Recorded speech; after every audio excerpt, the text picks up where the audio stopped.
Selamat pagi. Baik, sebelumnya di sini adalah pertemuan pertama kita di kelas Hamil pada hari ini. Selanjutnya, sebelum kita mulai kelas Hamil, ada baiknya kita berdoa terlebih dahulu ya. Menurut dengan agama kepercayaan masing-masing. Berdoa, saya pimpin. Berdoa dimulai. Dan berdoa kalian. Baik, sebelum kita ke kelas hamil ini, sebelumnya saya ingin kenalan dulu kepada ibu-ibu. Ya, kita mulai dari yang pojok kanan mungkin ibu. Ini perkenalkan nama saya Mika, asal dari Pasar. Baik, kehamilannya sudah berapa minggu ibu? Sudah 10 minggu. Oh ya, berarti baru trimester 1 ibu ya. Baik. Selanjutnya ibu. Perkenalkan saya Desi, saya tinggal di Padang. Oh, kesini diantar suami atau sendiri? Sendiri. Lumayan jauh ibu ya, kalau hamil ada baiknya diantar dengan suami atau keluarga ya, jangan sendiri. Kehamilannya sudah berapa minggu? Sudah 7 minggu. Oh, ya. Baik, untuk ibu ini, ibu siapa? Perkenalkan ibu, nama saya Ibu Laila. Umur kehamilan saya 9 minggu. Baik. Untuk ibu yang sebelahnya? Baik, perkenalkan ibu, saya Ibu Eka. Saya dari Karangasem, umur kehamilan saya 5 minggu. Oh, dari Karangasem ke sini tinggal di Denpasar atau gimana? Iya, tinggal di suami saya. Oh, ya. Baik, di sini kita udah perkenalan semuanya. Ada Ibu Amika, Ibu Desi, Ibu Laila, Ibu Eka, Ibu Desya, Ibu Pradya, dan Ibu Okta. Baik, selanjutnya di sini saya akan menjelaskan kenapa sih kita perlu kelas hamil gitu. Kelas hamil itu sangat diperlukan untuk kehamilan di trimester pertama. Tidak hanya di trimester pertama, di trimester selanjutnya, trimester 2, trimester 3 juga dibutuhkan. Karena untuk meningkatkan pengetahuan ibu terkait dengan kehamilan, tanda bahaya, persalinan, bagaimana tanda bahaya persalinan juga, lalu bagaimana cara menyusui, perawatan bayi, dan lain sebagainya. Nah, baik ibu-ibu semuanya, selanjutnya kita akan ke materi dulu ibu ya, karena nanti untuk pertemuan yang kedua kita akan lanjut ke senam hamilnya. Baik, untuk ke materinya, di sini ada sebuah buku. Nah, sebelum saya mulai materi, saya ingin bertanya, ada yang sudah sempat searching atau sudah sempat tahu baca buku KIA mungkin apa sih itu kehamilan? Ya, Ibu Amika. Kehamilan itu dimana sabun dari ibu itu bertemu dengan suami bapak lalu terjadi kehamilan. Oke, baik. Bisa beri tepuk tangan? Baik, selanjutnya jawaban dari Ibu Amika itu sangat benar sekali. Selanjutnya yang di belakang mungkin? Ya, Ibu Desya. Menurut saya kalau kehamilan itu yang saya tahu pertemuan antara sel sperma dengan sel telur sehingga menjadi sebuah kehamilan yang bisa biasa sampai umur itu 40 minggu. Ya. Betul sekali. Baik, beri tepuk tangannya. Baik, terima kasih banyak atas penjelasannya. Mungkin dari beberapa penjelasan itu, ibu-ibu yang lainnya mengetahui apa itu kehamilan. Benar sekali apa yang dijelaskan Ibu Desya tadi. Kehamilan itu terjadi 40 minggu, ya. Nah, dalam 40 minggu itu kehamilan dibagi menjadi 3 trimester, di mana di trimester yang pertama yaitu kehamilan dari kehamilan pertama hingga 12 minggu. Lalu di trimester kedua ada kehamilan di 12 minggu sampai 24 minggu. Lalu di trimester ketiga pada kehamilan 24 minggu sampai 36 minggu. Ya ibu ya.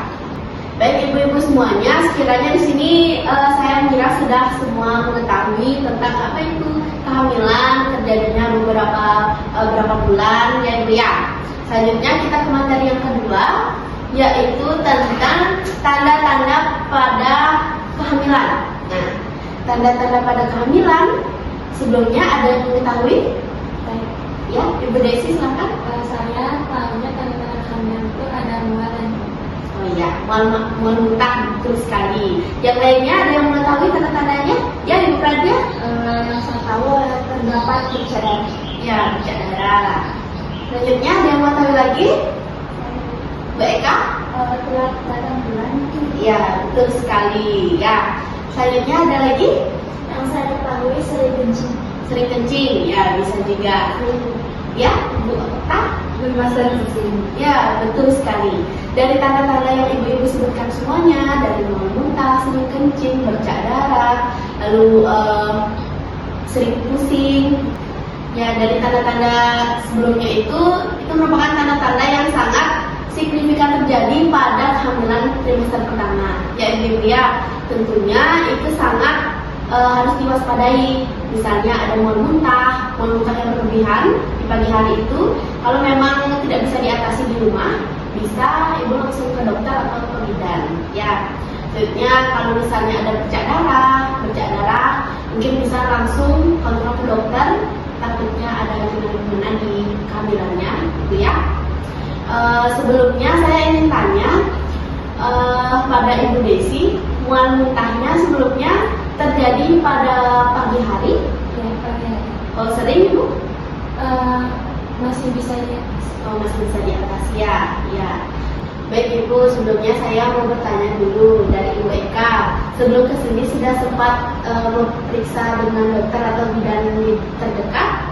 Sudah, Ibu, saya sudah melakukannya di Belanda. Oh iya, bagus sekali. Sudah sempat di USG? Belum, Ibu. Oh belum ya.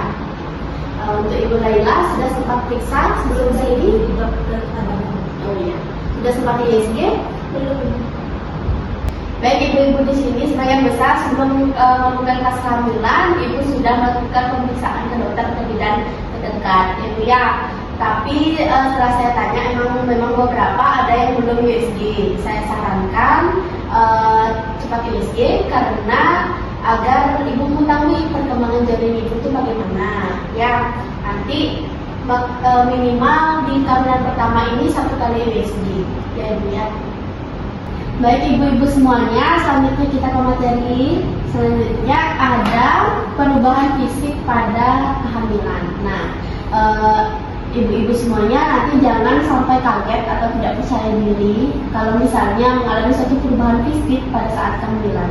Terutama pada trimester 1 memang belum terlihat sekali perubahan fisiknya, tapi nanti kemungkinan naik trimester itu kemungkinan nanti akan berubah.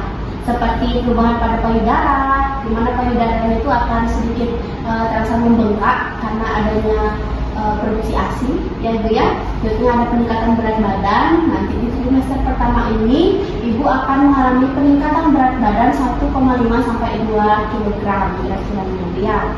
Nah, selanjutnya ada perubahan kulit atau perubahan warna kulit.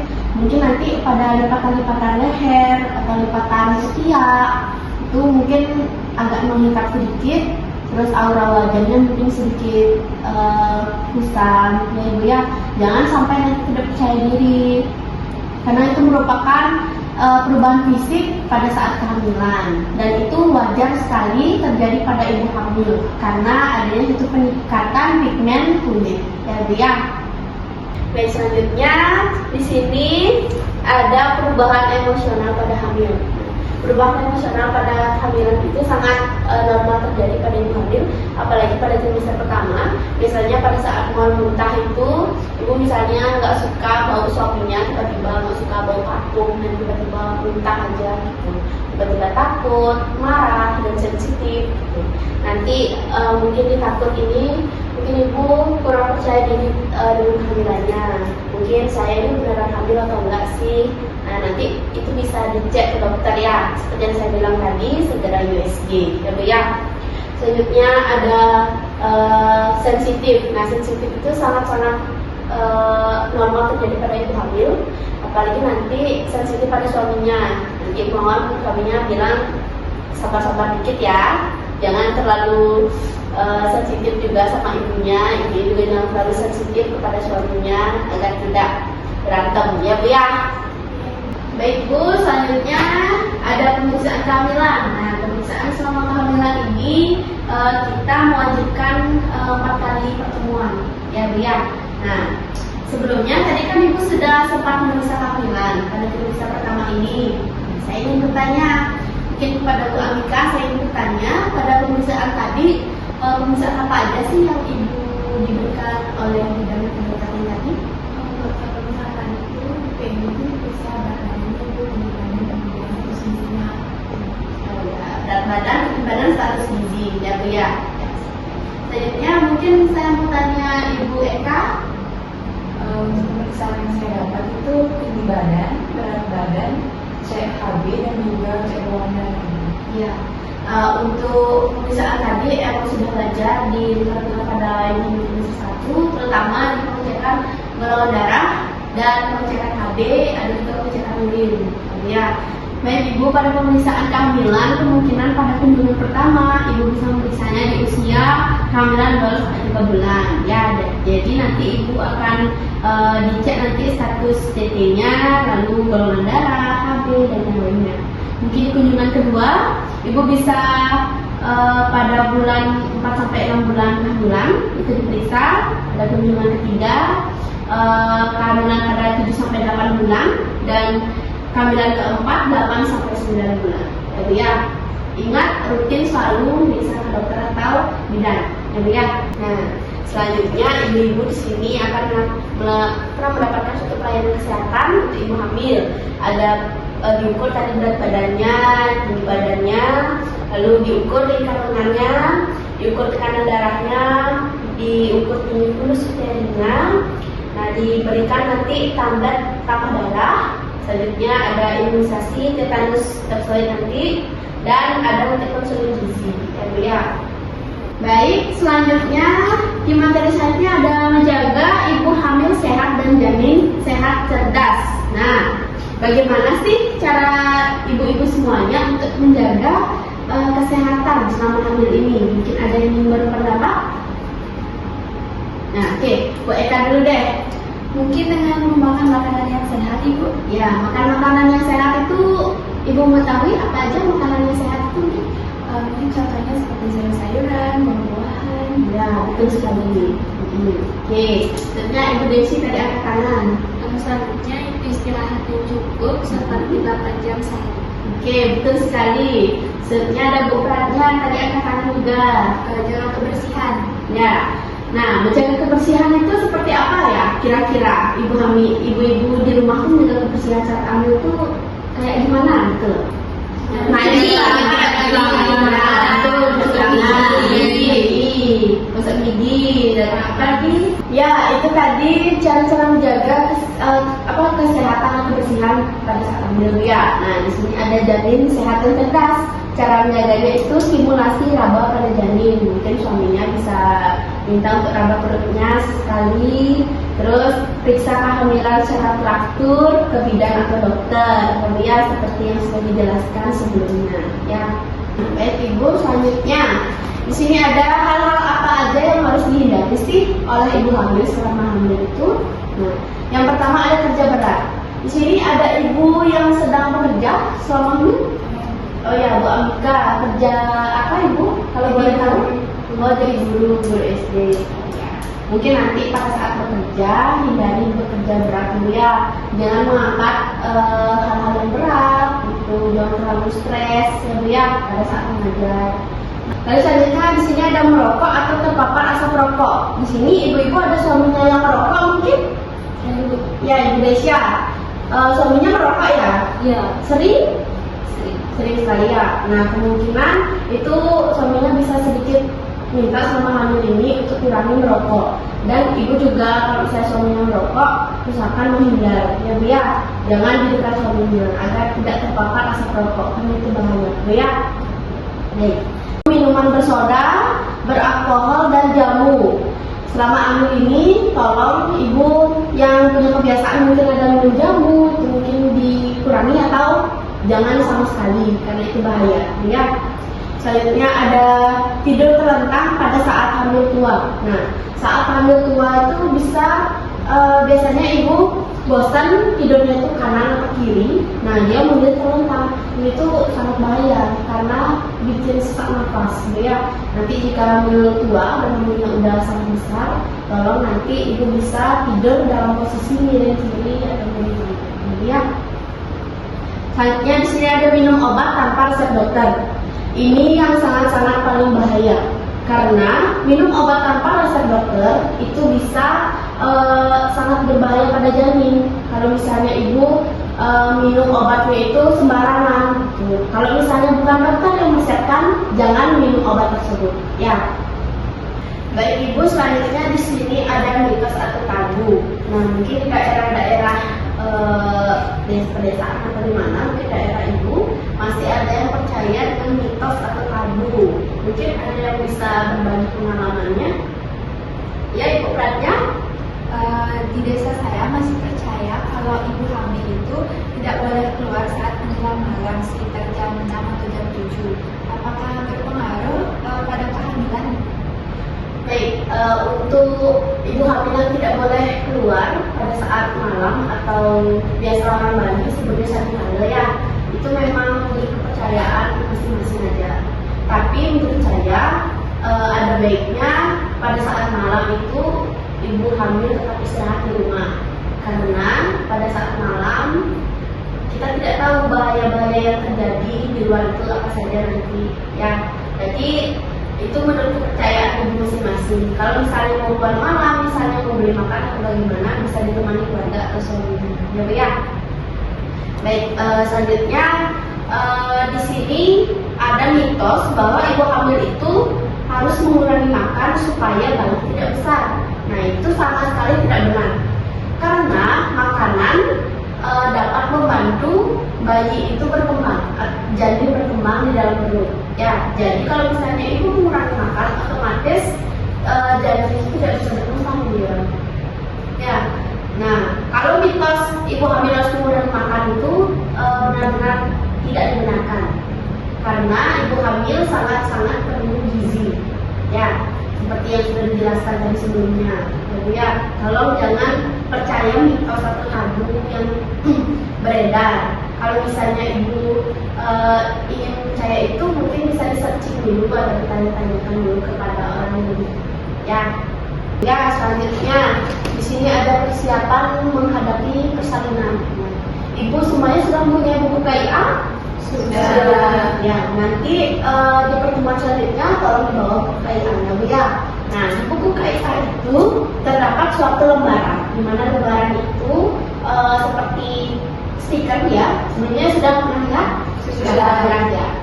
Nanti di lembaran itu silakan diisi nama, tafsiran persalinannya di mana, nanti diisi dan ditempel di rumah, di jendela, mungkin di depan kamar, boleh di mana aja ya. Nah, pada persiapan menghadapi persalinan, nah persiapannya tanyakan tanggal perkiraan persalinan, tanggal berapa, tanyakan pada dokter pemudanya. Lalu putuskan tempat dan penolong persalinan itu di mana, misalnya menuju rumah sakit terdekat. Intinya cari yang terdekat di rumah, ya. Jangan yang jauh-jauh, cari yang terdekat aja biar nanti pada saat ibu sudah mau persalinan, ibu bisa langsung diantar ke tempat yang terdekat di rumah, ya.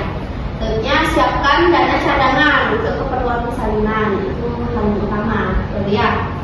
Nah, siapkan transportasi menuju fasilitas kesehatan. Ini juga sangat diperlukan, terutama pada ibu hamil trimester 3 atau 2. Nah, transportasi sangat dibutuhkan. Ya, siapkan juga calon pendonor darah, karena siapa tahu nanti kan pada saat melahirkan itu mengeluarkan darah yang cukup banyak. Jadi semoga tidak ada. Jadi ibu harus menyiapkan aja calon-calon pendonor darah, ya. Lalu siapkan perlengkapan ibu dan bayi. Nah, di sini ibu sudah menyiapkan perlengkapan bayinya? Belum, ya, karena baru semester 1 ya. Nanti kemungkinan kedepannya bisa disiapkan, ya. Baik ibu, selanjutnya di materi terakhir ya ibu Nia. Nah, ada hubungan suami istri sama hamil. Nah, di sini saya bertanya. Mungkin saya bertanya Bu Okta. Halo Bu Okta. Nah, selama hubungan ibu sama suami, kira-kira masih berhubungan? Pada trimester pertama ini saya belum pernah ibu karena saya aktif. Oh ya, belum berani ya? Ya, itu benar sekali. Pada trimester pertama ada baiknya jangan dulu karena cukup bahaya. Ya, mungkin nanti pada saat sudah hamil tua, sudah di trimester 2 atau di semester 3 mungkin boleh, tapi usahakan jangan sering-sering. Nanti ya. Nah, baik ibu, di sini kita sudah selesai berdiskusi tentang materi di semester 1 tadi. Sebelum kita akhiri nih pertemuannya, ada yang ditanyakan ibu? Ya, Ibu Desi. Untuk pertemuan selanjutnya kira-kira kapan ya? Nah, untuk pertemuan selanjutnya mungkin nanti bisa kita laksanakan di semester 2 nanti, ya. Untuk jam dan waktunya akan saya sampaikan di grup. Nah, Ibu semuanya sudah masuk grup kan untuk kelasnya? Sudah ya. Nah, baik. Nanti saya akan sampaikan di sana, ya. Ya, baik itu ya. Sebelum saya tutup, apakah ada yang ingin lagi ditanyakan? Berarti sudah cukup ya? Sudah cukup materi yang saya sampaikan tadi? Sudah, ya. Baik, karena tadi kita awali dengan doa, kita juga tutup dengan doa, ya. Baik, berdoa menurut agama dan kepercayaan masing-masing, berdoa saya pimpin, berdoa dimulai. Berdoa dapat diakhiri. Baik, ibu-ibu semuanya, terima kasih banyak atas antusiasnya pada pagi hari ini. Tidak terasa, Ibu ya, sudah 30 menit berlalu. Sebelumnya sampai jumpa di kelas hamil selanjutnya. Sehat selalu, dan jika ada yang ditanyakan, Ibu bisa menghubungi nomor telepon saya, ya Bu ya. Baik, saya tutup dengan selamat pagi. Selamat pagi semuanya. Selamat pagi.